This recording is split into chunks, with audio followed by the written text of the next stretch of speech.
Welcome, everybody. You are here now at the Am I Professional Enough with Fro in the middle. My name is Amber, aka the Adulting Queen. This is going to be very interactive. Feel free to share in the chat, as I already know you're going to be, because throughout all the sessions, you all are super engaging, which I appreciate. And this is very conversational. I'm going to be sharing my experiences and asking a lot of prompting questions as we think about this topic. And I want you to share what your experiences are as well. So a little bit about me. I am from Rockland County, New York. That is, people say upstate New York. It is not upstate to me, because if you look at the full picture of New York State, it is literally at the bottom, right above the city. But people like to say because it's north, it's upstate. It's not. And I will debate that until the end of time.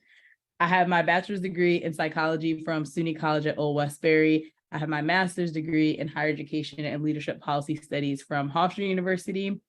And I've worked professionally at Florida International University, Hofstra University, Notre Dame, Maryland University, and the Baltimore Leadership School. My background has primarily been in education and higher education, working with students in college outside of the classroom to help them navigate their experience. But most recently, I've transitioned to do K through 12, helping with college persistence. And then in 2019, starting the Adulting Queen, and now kind of figuring out like, where does that fit into my 9-to-5 regular job life that I have. I also love Beyonce, going to see her on tour. Super excited about that. Cupcakes, traveling, brunch, and helping people navigate adulting. And I just feel like it's important to learn a little bit about me before we dive into the topic, because it gives a context of like where my lens of professionalism kind of has come from, and like the discussions that I have had. And I've had the opportunity to present this to different groups of people, including students, professionals, and now you all as well. So it's always great to see how is everybody viewing this topic. From this presentation, I hope that you'll learn your own personal definition of professionalism that you can walk away with. Maybe you came and you never even thought like, what is that for you? But I hope that from this presentation, you do leave with one. You'll also learn that professionalism is multifaceted and subjective to each individual, and you'll be challenged to think critically and embrace the uncomfortable nature of this topic. And I think that people don't talk about professionalism enough in depth. It's kind of like do as I say in a situation, and we don't ever tell people why. We don't think about like, where did these things come from and what culture started to be created based off of somebody saying to do something who knows how long ago. And holding a marginalized identity and having to think about things like how your hair is perceived, the music you listen to in the office, and will you be listened to because you're a woman, play a huge role into professionalism.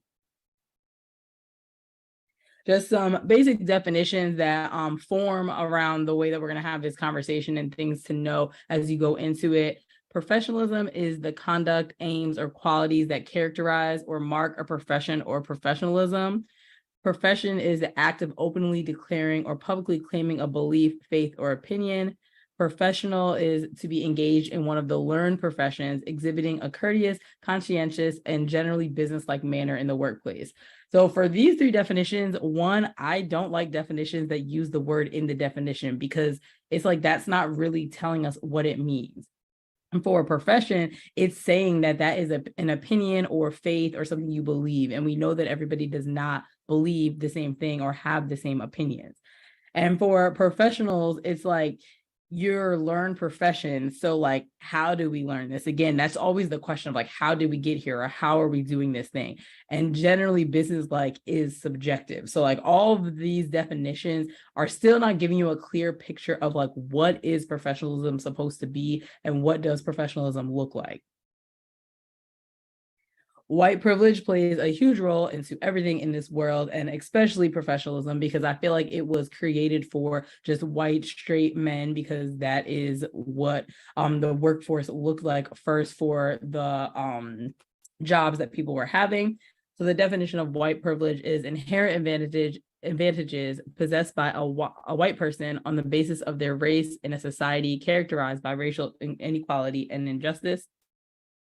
Vulnerability, something that many of us avoid due to the fear of being judged, hurt, or failure. Authenticity, acting in ways that show your true self and how you feel, understanding who we are.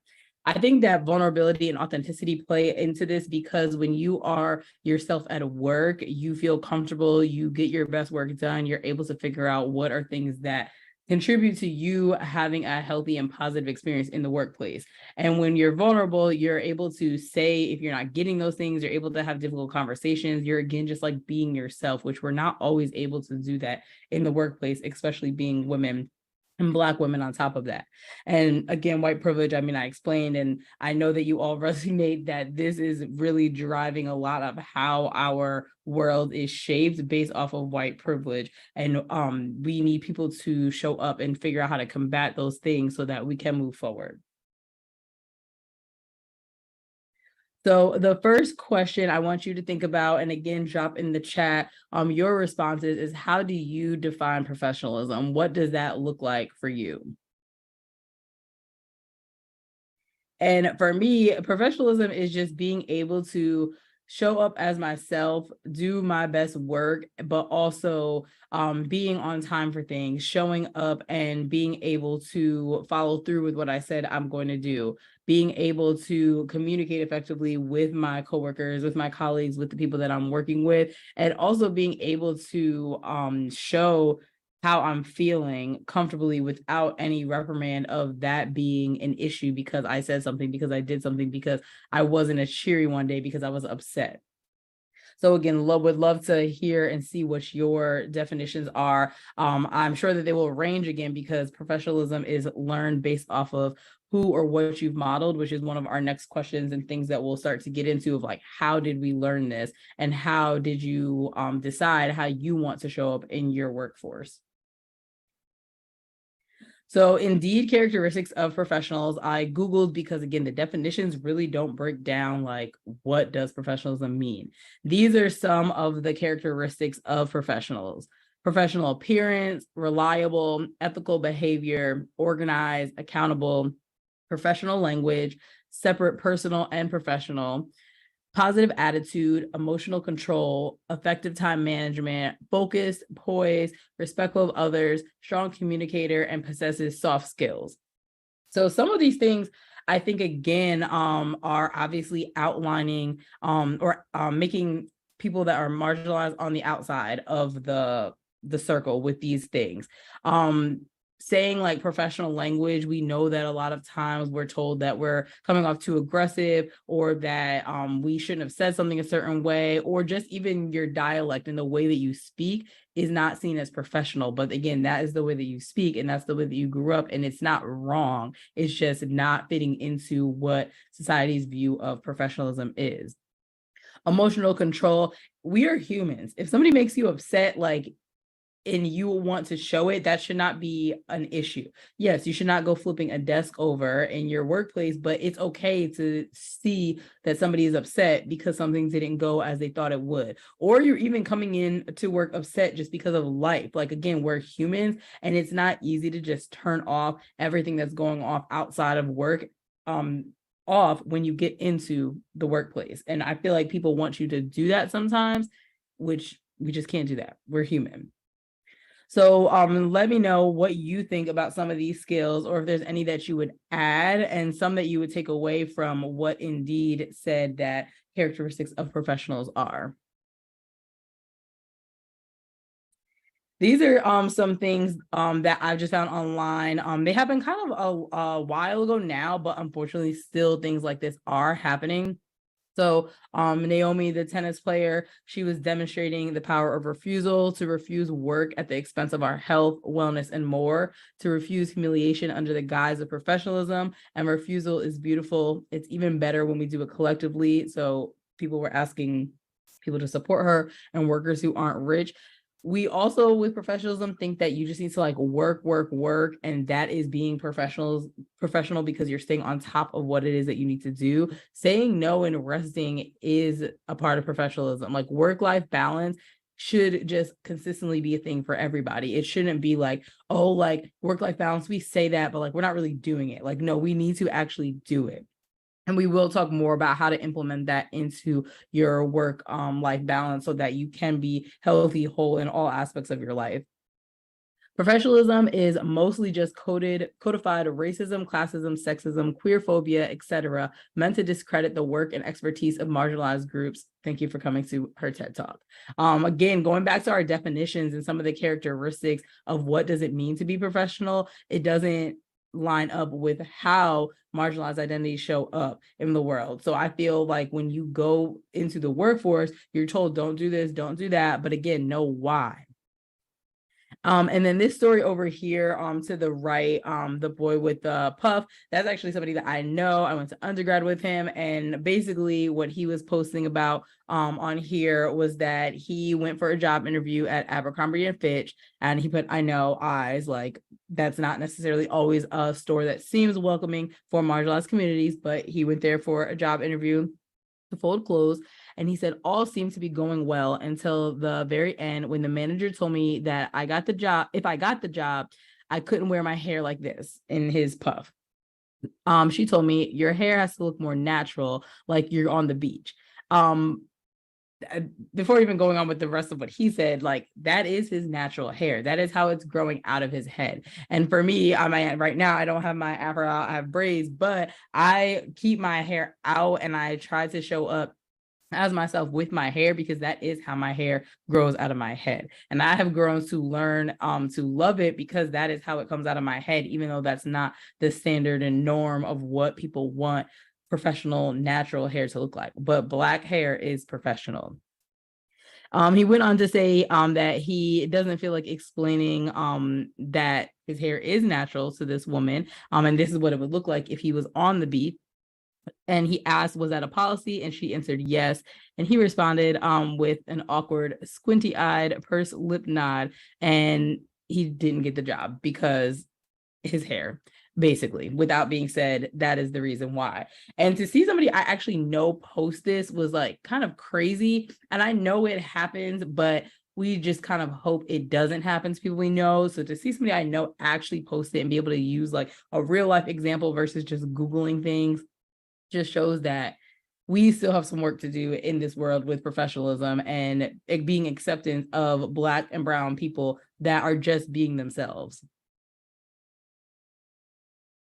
So where did you learn professionalism? Again, drop that in the chat. Think about any of your experiences. And this also ties into being an adult. Like when we are growing up, we didn't just like pop these ideas into our head. Like we had to learn it from somewhere, and we don't often reflect on like how or where did we learn them.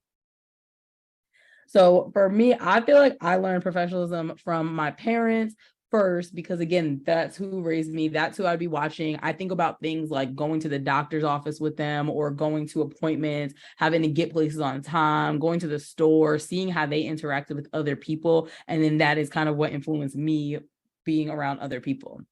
Then also just like being at school again and seeing like teachers and adults around you that were doing things and how are they modeling behaviors and what did it seem was acceptable that they were doing and what was not. As I continued to get older, becoming a student leader on campus really helped me a lot because I was able to navigate situations and learn how to do interviews, learn how to do my resume, just do group interviews, individual interviews, helping other people, doing presentation skills, all that kind of stuff that like led into the professional world. And a huge part for me, which I'm like eternally grateful for this program, was a mentorship program that served for underrepresented students that wanted to go into higher education, and they paired you with a mentor to help you through the rest of your college career and also navigate getting a job and grad school and everything like that.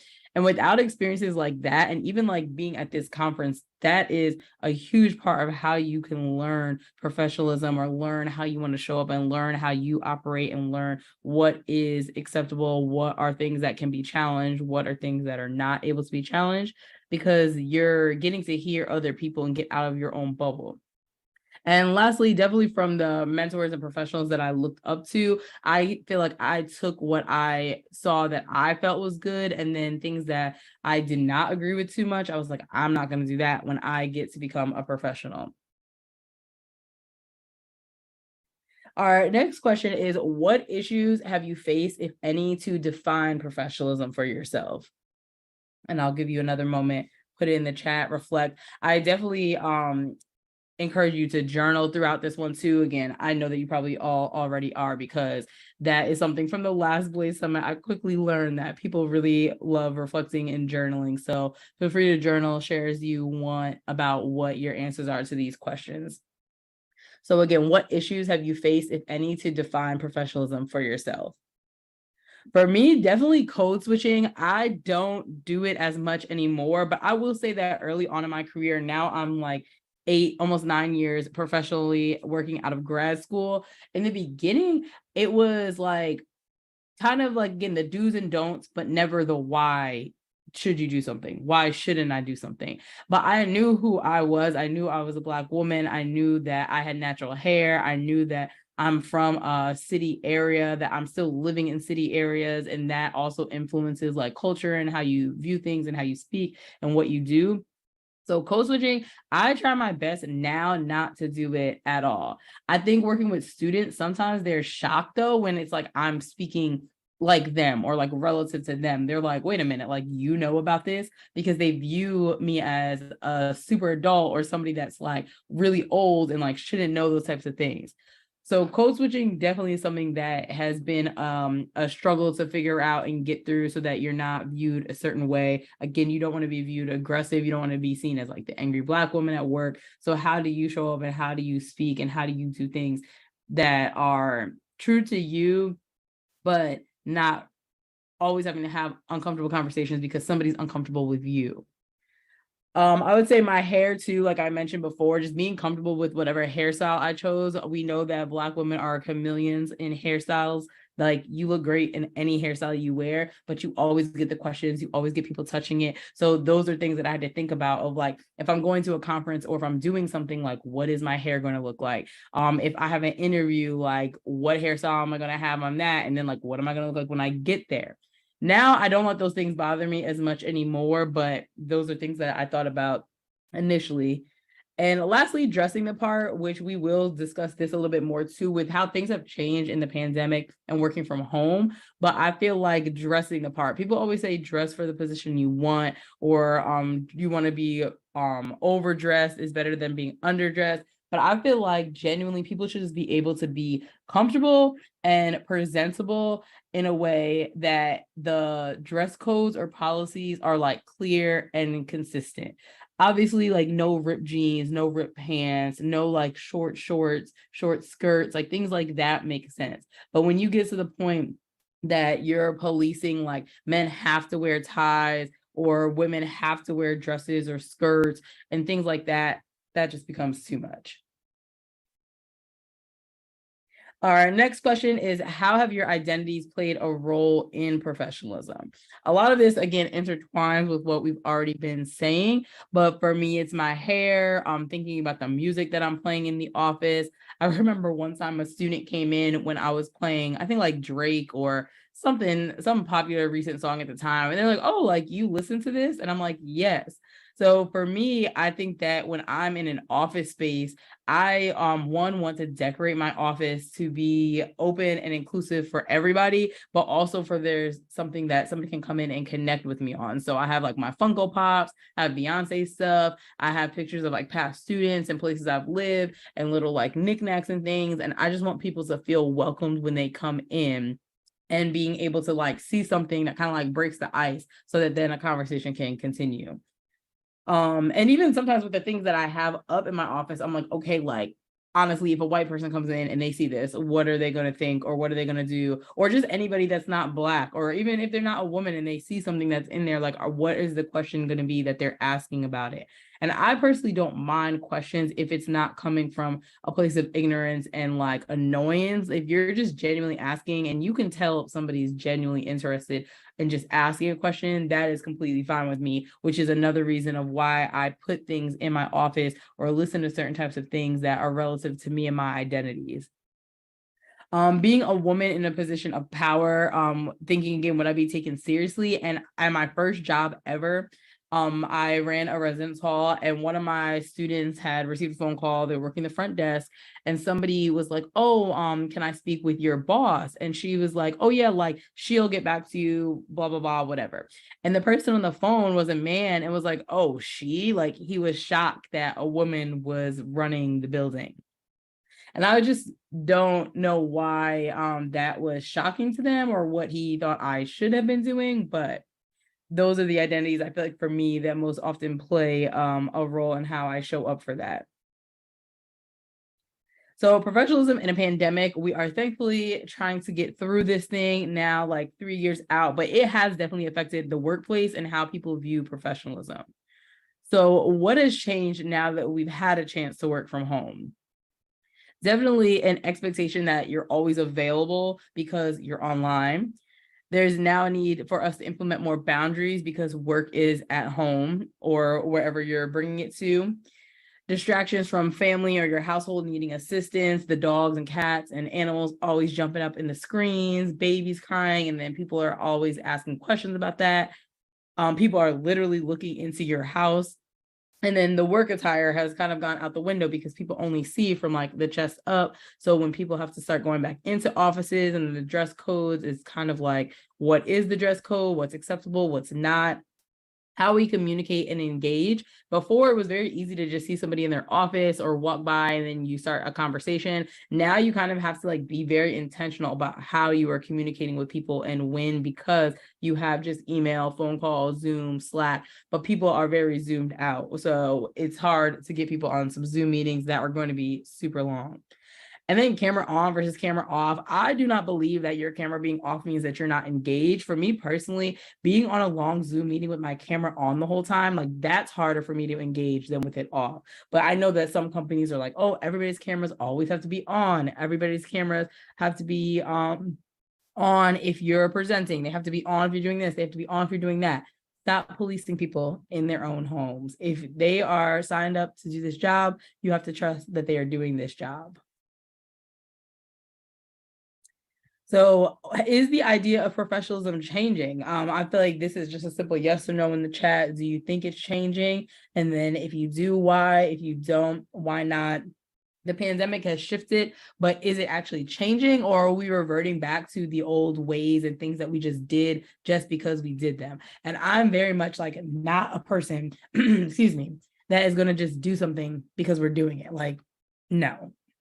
That is not me. I need to know like why, and it needs to be something that makes sense. So now, as we've gone through this and you've been able to reflect, what is your definition of professionalism for yourself as you move forward? And if you never had one before, that's completely fine. Now you have one, and you can kind of formulate your own personal branding, your own personal values, message around that. And you can also step into your business or step into your next role with thinking about, this is what my definition of professionalism is, and does the place I'm going align with that? And so then a step further, you made your definition of professionalism, but what is your company's definition of professionalism? Whether it's your own business, you're working for somebody else, what is the definition of professionalism for the company?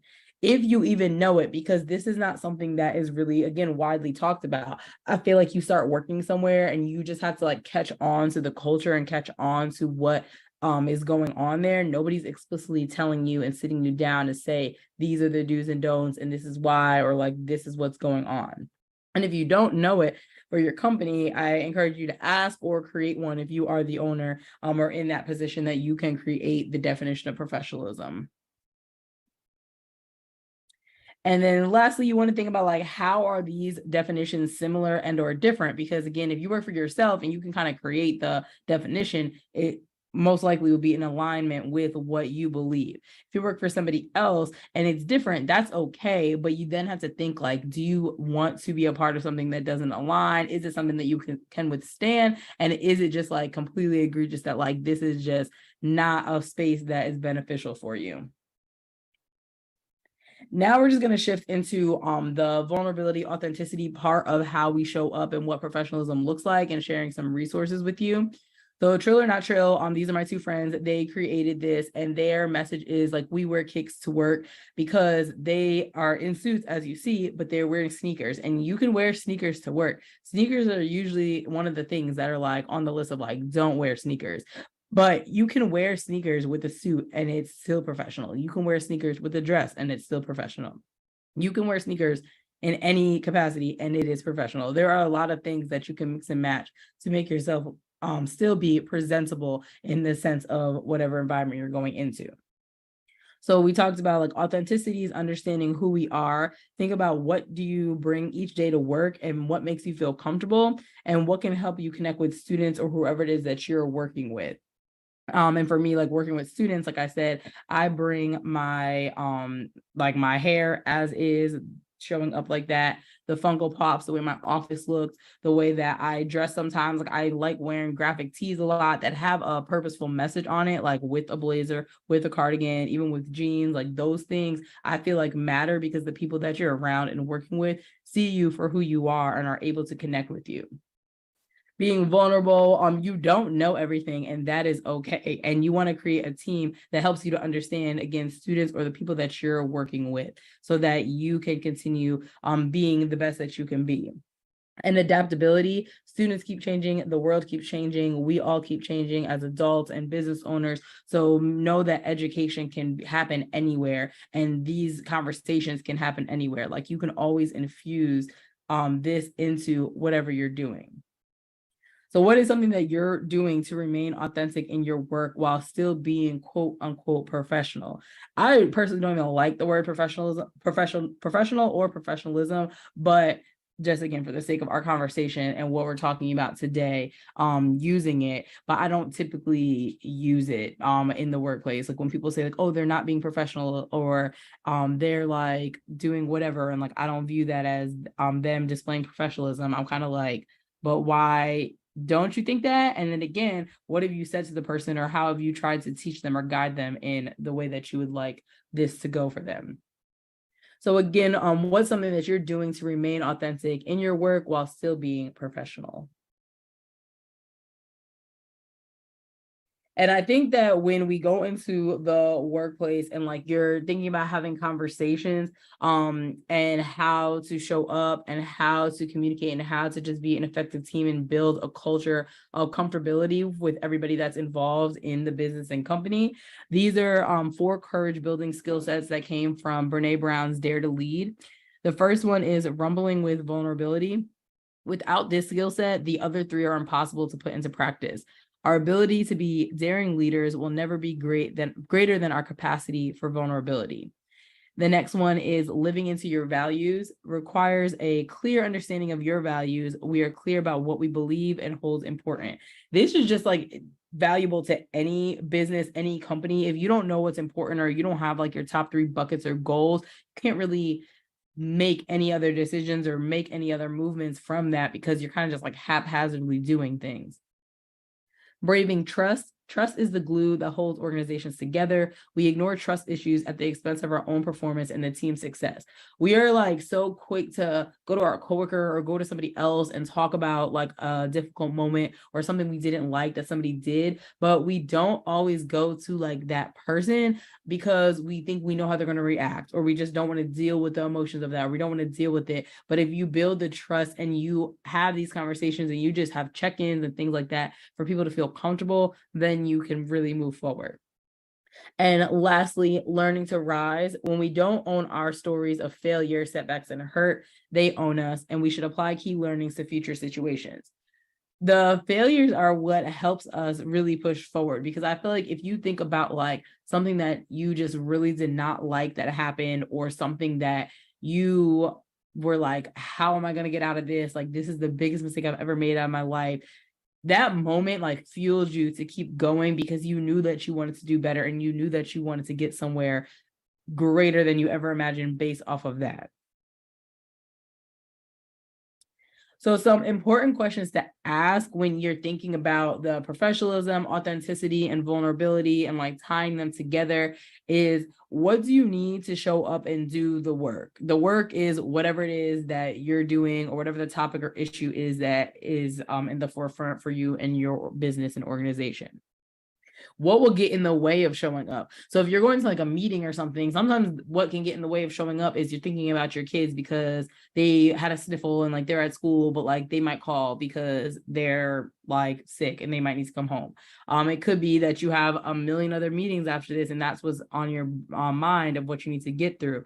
It could just be that like you just don't like this coworker or the person you're talking to, but thinking about when you come into this meeting or whatever it is, for yourself, knowing like what will get in the way of showing up and trying to leave that at the door when you're entering like the meetings or you're having to talk to somebody and you're having to engage with other people. When you're by yourself, it's a little easier to just kind of like let your brain wander and get things done. But I think to make sure that everybody's time is efficient and that you're working as efficiently as you can, trying to know what's going to get in the way of showing up and being vocal about that before you start meetings. And what does support look like from yourself, from your colleagues, from your business partners, from whoever it is? What does support look like to help you accomplish these things? And what are your cultural norms? And are you unintentionally excluding people through these? And cultural norms is what falls into professionalism. So are you excluding people because of a cultural norm that you might not have actually ever said or told anybody, but you know because you've been there for so long? Is honest and productive feedback being given? Productive being the key thing here. Everybody's feedback is not productive, and sometimes it's not honest, and it's like feelings based. So I think that when you go to approach people to give feedback, having actual examples, having actual concrete things, not just going in all willy-nilly trying to lie on somebody, and offering the solutions and offering a space for them to respond as well. Are you sharing bold ideas to meet changing demands and need for innovation? And is there trust in your organization? So again, all these things tied together because you can't just talk about professionalism without talking about marginalized identities, without talking about authenticity, without talking about vulnerability, because for somebody to show up as their professional self, or even for them to understand what professionalism means for themselves, they need to feel vulnerable and have an authentic place to come from about what is it that they are doing to navigate working from their standpoint. And then lastly, these are just our resources that I have for you. Dare to Lead by Brene Brown, like I've mentioned. I love that book. She really gives you a lot of activities that you can do as well to talk about these things and talk through things. And the activities that she gives you, it can be used for like any scenario. So if you want to talk about professionalism specifically with your organization or your business, you can use the 4 courage building mindsets that she has, and then she teaches you how to rumble, which is really like having a difficult conversation, and then you walk through that. But you can again use that for like any topic. The Nap Ministry, if you do not follow the Nap Ministry, you definitely should. She talks about how rest is resistance and we are in a capitalistic society, and how we can stop the rat race of working and continuously going. The Power of Vulnerability, Brene Brown, and The Professional Troublemaker, Lovey Ajayi Jones. That is another one of my favorite books, because she basically just says like the world is a dumpster fire, but we are here trying to do the best we can every day. And if we basically just be ourselves, we stand up for ourselves and we stand up for others and we use our voice, then we will be able to get farther in this world, even if you feel like you're doing something that's hard. But if you know it's right, then you need to do it. And she's also adapted it for little troublemakers for like teenagers, and even one for toddlers and younger kids as well. And lastly, Trill or Not Trill, which I spoke a little bit about. They also have a book, We Wear Kicks to Work, Authenticity and Innovation in Professional Spaces. So thank you so much. I hope that you really did get something out of this, and it started a thought process for you of like, what does professionalism look like? How can you be vulnerable in your work? How can you be your authentic self in your work? And what does that look like for you? And how do you truly create your work-life balance, but also show up as yourself in spaces that accept you as yourself?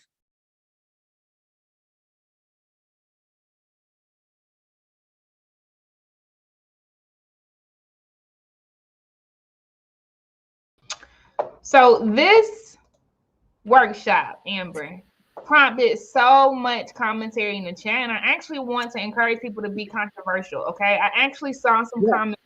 So definitely raise your hand and put your comments in the Q&A. I saw some comments that showed some resistance, right, to things being super laxed, right. I saw some comments showing a lot of things. So let's like unpack it, right? Because this is definitely complex. Amber, thank you so much for sparking such, I think, healthy debate on this stuff. I'm going to bring the first question on the stage, and then I'll bring the first hand on the stage, okay?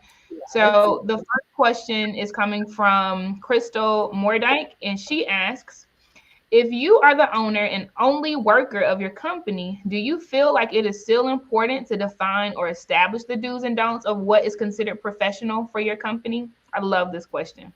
Yeah, no, that's a great question. So for me, like I told you all, I am about to start a new job on Monday. Yay. So I've been balancing the like working 9 to 5, having to deal with like what other people's like standards, professionals and stuff is, but also my own business. I think, it's just me doing my business. So I think for your business of being like the owner and the sole person working on it right now, it's not like pressing to set those standards and write out a whole manual or like outline it. But I think you should already have like what is the consistency in your business. And we talked a lot about this yesterday of like just how you respond to emails. Is it 2 days? Is it 5 days? Like that can be something seen as quote unquote professional. Like just how you're handling processes. Like what's the turnaround time, communication, how do you show up, like what is your branding. I think that is a part of professionalism and what is professional for your business. So you don't need a huge plan, 100-page document of like on Mondays we do this, on Tuesdays we do that, this is how we speak to each other. But you do need a basis of this is what my business stands for, this is what I show up as for my business, this is what I tolerate in my business, this is what I don't tolerate in my business. And when you get anybody on board with you, then you can kind of just like pass that to them and and obviously as you grow, like you'll want to define those things, but it doesn't have to be anything complicated. Like it's already in your head of what it is. You've just never had a conversation like this to stimulate like what does this mean, like what is this, because you're doing it already. So good. And I love that answer, Amber. And I'll just say, I'm going to say this especially because we have to get out of only having less than 2% of businesses with employees, right?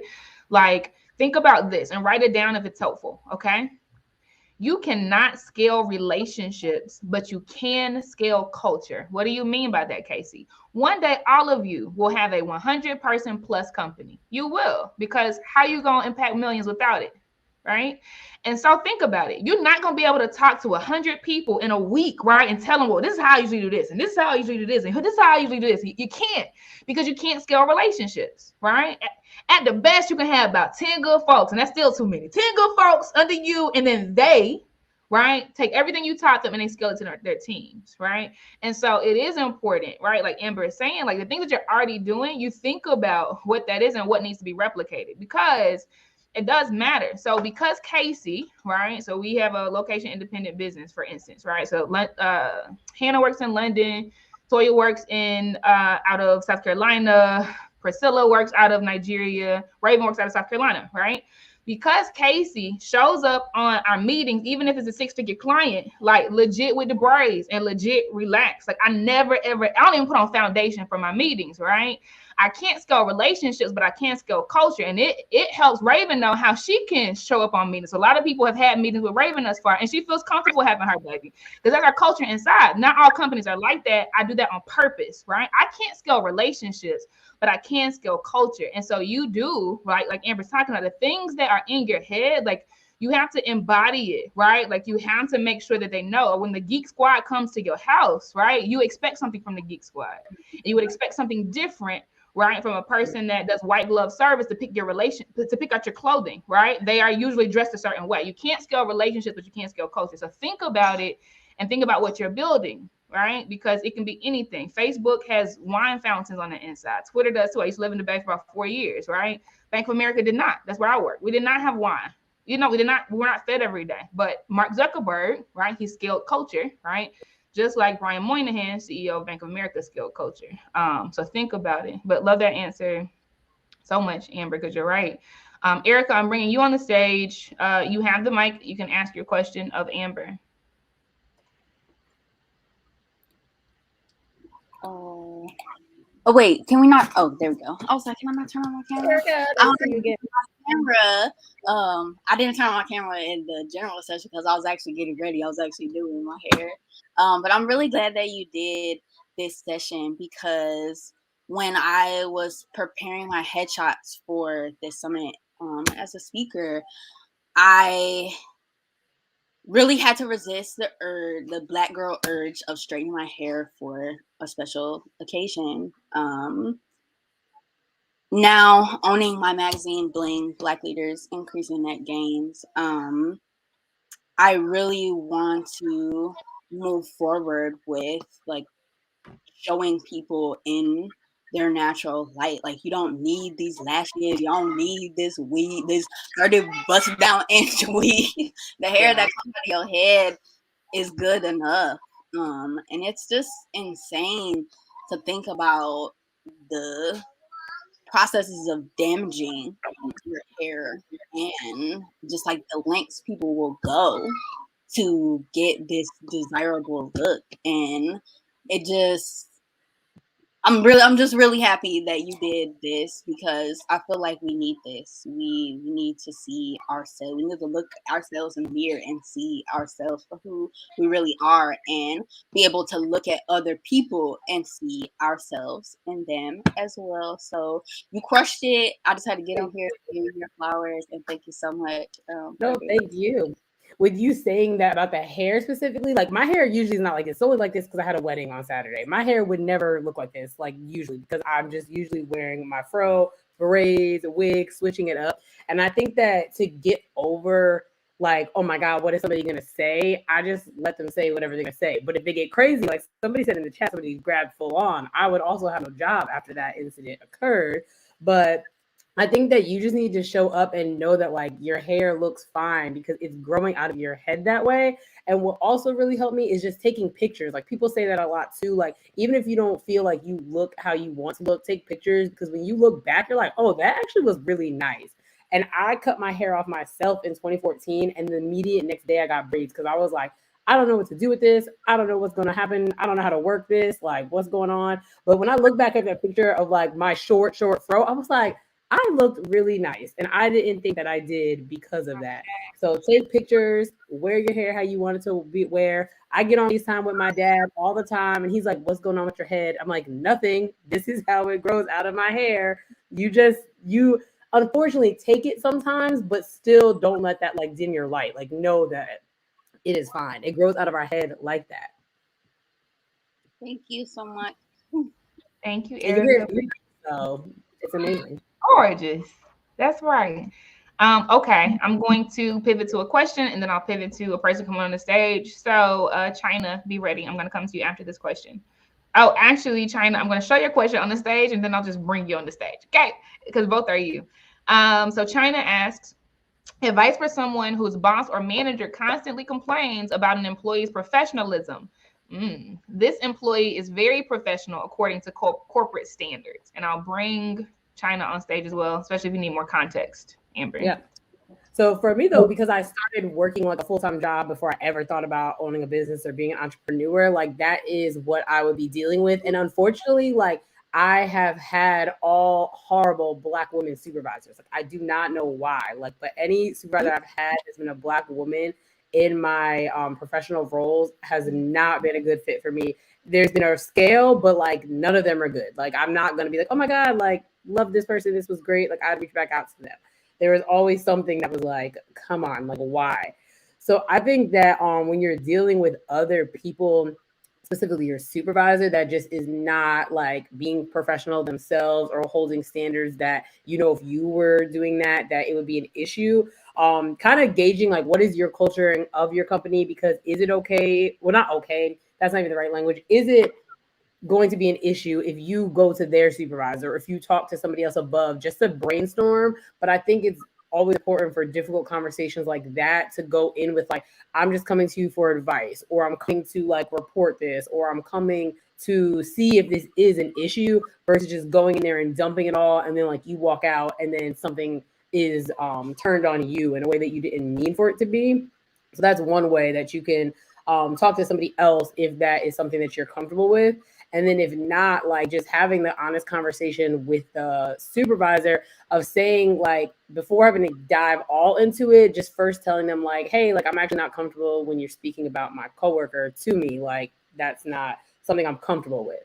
But then next, if like they continue to do it, then just being like, okay, like, this is not okay. And if you have like documentation, this comes across as petty, but it's really not. If they have like, what are their standards and what do they expect of you all, like pulling that back up to say like, this is what you expect of us. And like, you put this in writing, like, this is our contract, this is what we signed, whatever. And I don't feel like it's being upheld here. Because at least you tried to give them a chance to change the behavior because you expressed to them like you're not comfortable with it.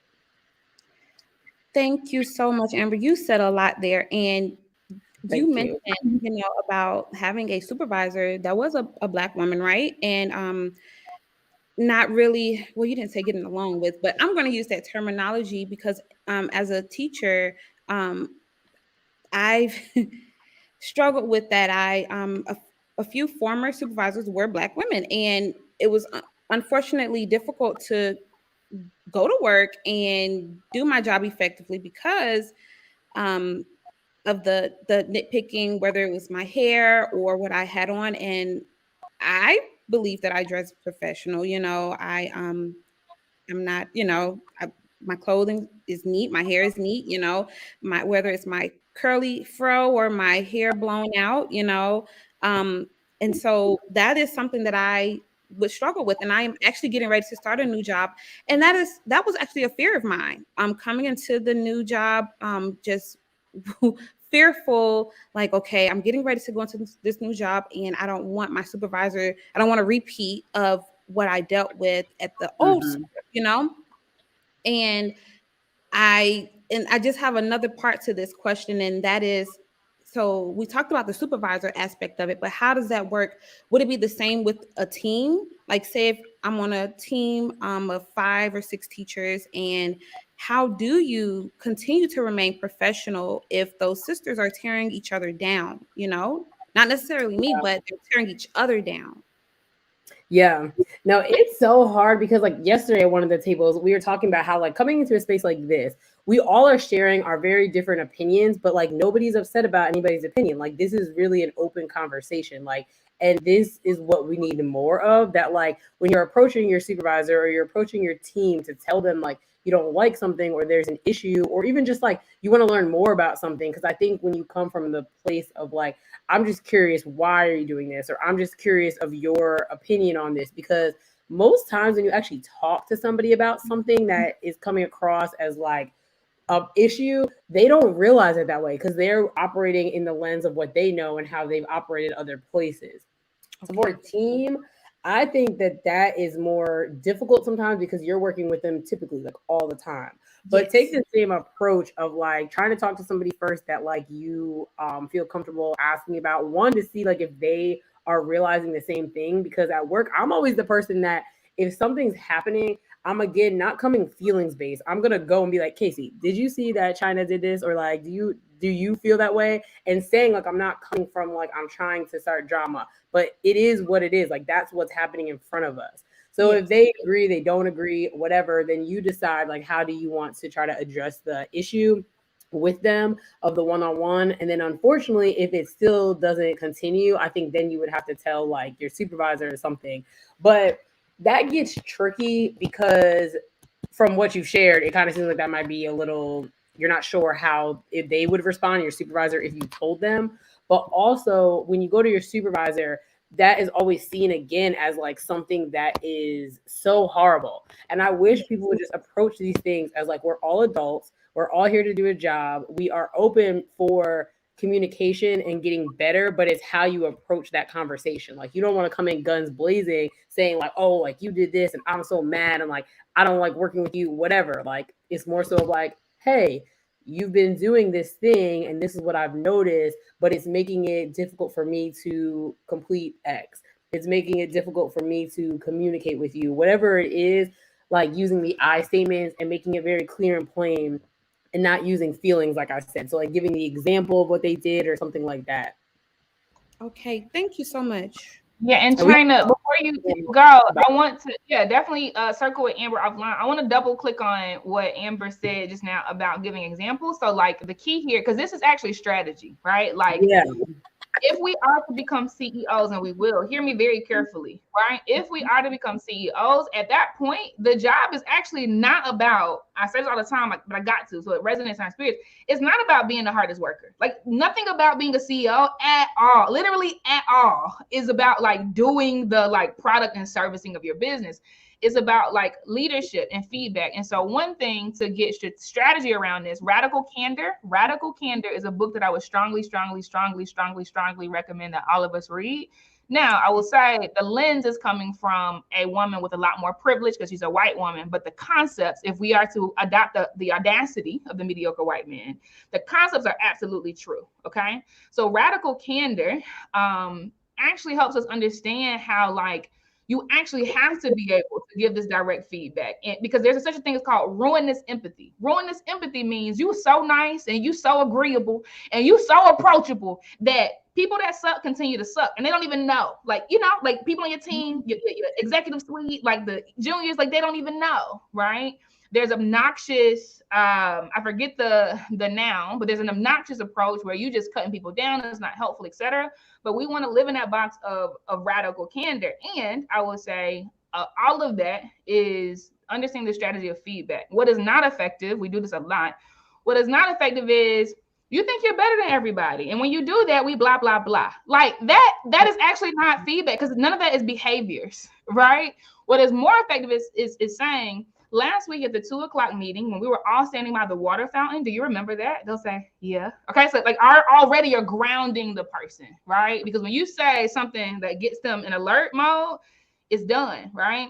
And then if you say, when you exhibited the behaviors of affirming Crystal and the way you spoke to her and how softly you spoke, and then you underscored that with resources, that's incredible leadership. When you're giving positive feedback, that person knows the tangible things that they need to keep on doing and keep on going, versus you're a leader. I swear that is so vague that it's not helpful. In the same vein, it could be around the water cooler, and then when you came in and you were huffing and puffing really heavily, and then you nudge with your shoulder this person, and when they ask you a question, you brush it up, whatever, right? Like those are because now you're talking about behavior, you're not talking about the person, right? But we actually have to be able to lean in to feedback like that, so we get the reps in and learn how to like mold people. It will work, I promise. Not saying everybody, right? But like we got to get the reps in, like actually describing behaviors and being radical about the candor and learning how to like stretch the things that are amazing. Not like you a leader. Like I say sometimes, you a monster. Like Raven knows why she's a monster though, right? I literally I tell her the behaviors, right? And people who don't do well, I actually tell them the behavior so they know which things to tweak and don't throw the baby out with the bathwater. Does that make sense? It does. Thank you so much. Thank you all. You're welcome, Mama. Okay, so Amber, I'm gonna flip another one on the stage. Y'all, what's coming up next? Ahira, I'm bringing you up. What's coming up next, though, is personal branding with joy. Very important, so that you don't go through the panini. Well, we already went through the panini, so that you don't go through the recession fronting, okay? Ahira, I'm bringing you up to the stage, Mama. Hey, Queens. Thank you so much for this, Amber. I really did appreciate your focus in terms of professionalism. It is definitely a conversation that is greatly needed, especially, in just my humble opinion, especially those in the younger generation, because as we were reading in the chat, you know, a lot of young people who are going out into the world are, you know, just wearing those tight jeans and things that you know, may not be suited at the time of their culture or their office culture. A question that I have is regarding, you know, in terms of hair. Do you, in your opinion, and just based off your observation, do you see that the ones who are wearing the extensions, the 22-inch weaves and all of that, do you feel like that is shifting in terms of continuing to wear that? Because I know that I used to work in higher education, and all these girls would just be wearing hairs galore. They'll have the money for their hair, but they won't have money for books. But that's another discussion. Yeah. So My question is, do you feel that there may be a shift in regards to how obsessed a lot of the young people or just people in general in terms of just extension hair? Do you feel like that is shifting today in the workforce? I was very shocked about how many high school age Hmm. students Yeah. are wearing, like you said, like 24-inch weaves, like Hmm. down to their butt, like edges laid, like caked Hmm. on makeup. Their Hmm. clothes are very tight, very short, because my most recent position was at a high school.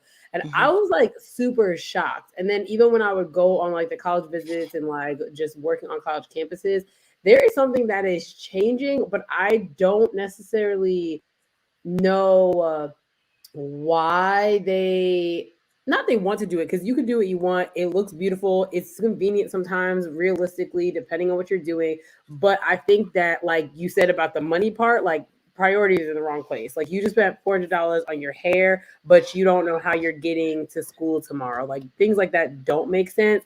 And I don't know, well, I think that they are associating it with like that is making them beautiful and that is a part of their worth, because like if they don't have makeup on or they don't have the lashes or if they don't have their hair done, they don't feel like they look the part. Like students would come to school like just with their regular hair, bun, whatever it was, but then would say like, "Oh, I'm not gonna take my school pictures because like my hair's not done." And I was like, "No, like your hair is done." Like, and I would walk by girls every day just with regular ponytails and tell them like their hair is nice, like you look nice, because I don't think people are telling them those things.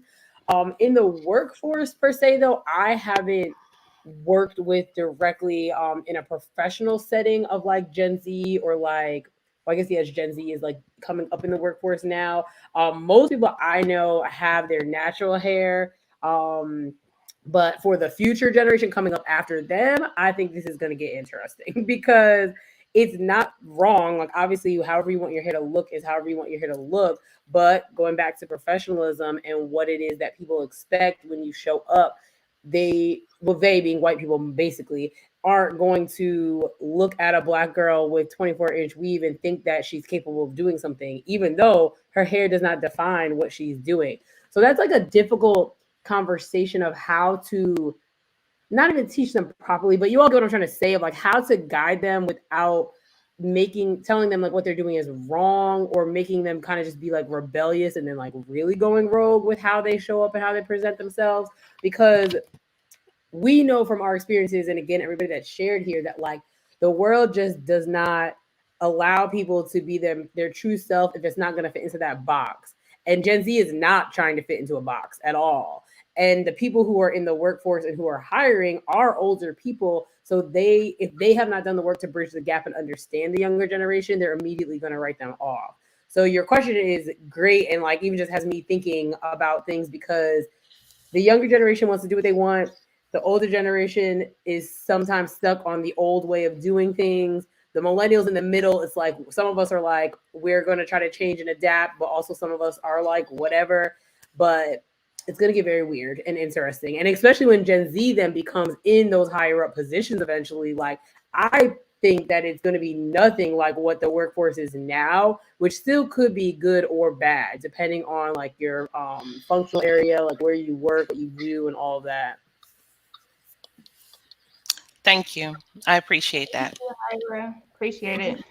All right, and I appreciate the controversial question coming up at the end. I was hoping we got into it, right? And I'm gonna say this because we are not a monolith. Actually, that's my favorite thing about panel discussions. We get to talk about so many different things in the same sitting and know that there is like so much room, right, for all of us to feel safe and at home. Casey's view is this. Now, this ain't Bible, but this is my view. Thank God Gen Z are in their 20s now. Thank God they're about to be managing teams. Thank God they're gonna be CEOs.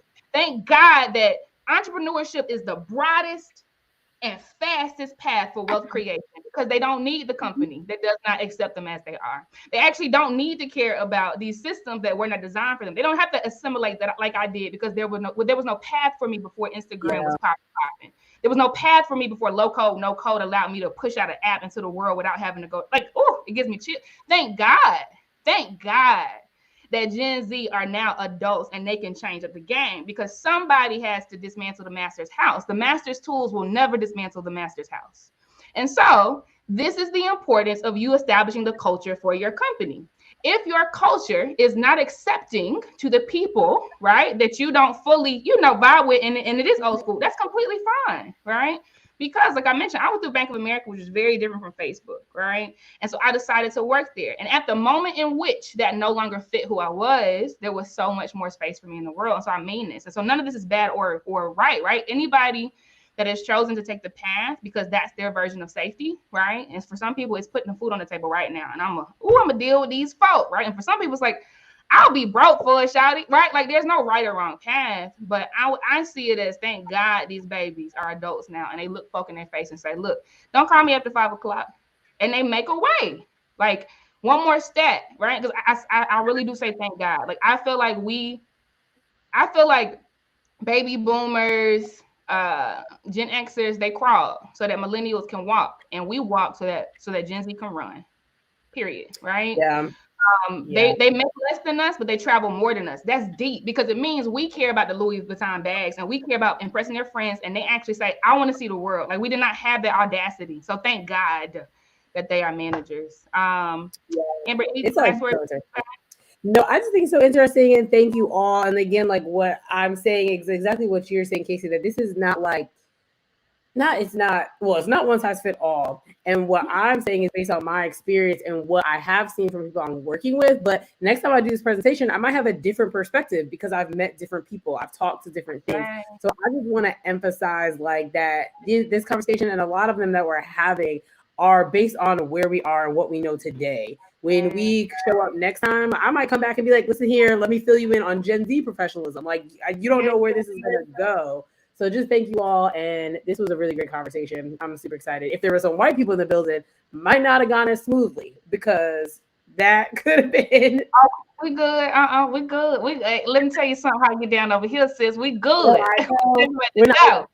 I know, because when I did deal with white people, like people were actually shocked. Like they were like, "What? This is happening?" And I was like, "And this is why you need to be in here." Because it's fine. Now that's millennial talking, right? That's what I'm talking about. Like, thank God for entrepreneurship, right? Because if it don't matter to you, it don't matter to your company. Thank you so much, Amber. Love you so much, sis. Really quick before you go, Alexis actually has a gig for you. I'm gonna show her really quickly on the stage so y'all connect. She says, great workshop, Amber. I work exclusively with real estate agents, mostly Black women. Can I do a role play with you? So y'all, yes, y'all connect. All right, we're gonna keep it rolling. This was only the very first session on day 4. We have so much more. I'm so happy that Amber shook up the table. I think this was the most shaking of the table thus far, and it's important so we can have vocabulary for the ways that we feel. No matter what side of the spectrum we're on, we are going into personal branding with joy from the joy strategist herself, Erica Lasan. If you've never experienced her, she is a ball of amazing energy. This is a workshop, so have your pens and your papers out. She's given a whole lot of rich perspective. And then right after that is the DJ set with DJ Red Corvette. We'll